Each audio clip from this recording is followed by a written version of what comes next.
আজকে আমরা সবাই চোখেও দেখি না, কানেও শুনি না, আমরা যেন বধির হয়ে গেছি।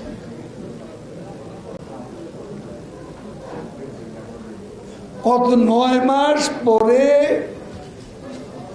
4 জন হোস্টেসকে উদ্ধার করল।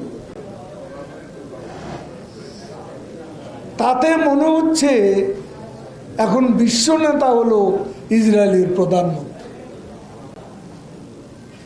সেই বিষয় কালকে ইন্টারন্যাশনাল সব মিডিয়া তাকে এক মহামানব বানিয়ে ছেড়েছে।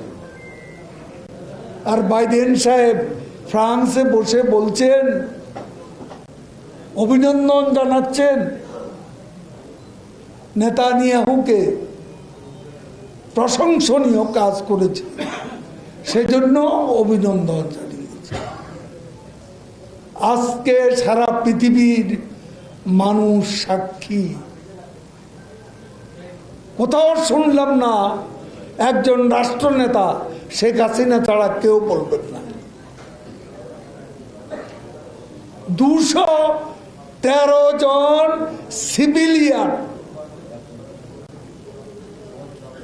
শিশু, নারী সহ 213 জন সিভিলিয়ানকে হত্যা করে 4 জনকে উদ্ধার করেছে। 213 জনের কথা বলার কি কেউ নেই? এই শিশুদের কি অপরাধ? এরা কি হামাস? এই সিভিলিয়ান হত্যার বিচার কি হবে না? একটি কথাও বলেন নাই আমেরিকার প্রেসিডেন্ট। অবাক হলাম। আর আমাদের আরব বিশ্ব মনে হয় দে আর স্লিপিং।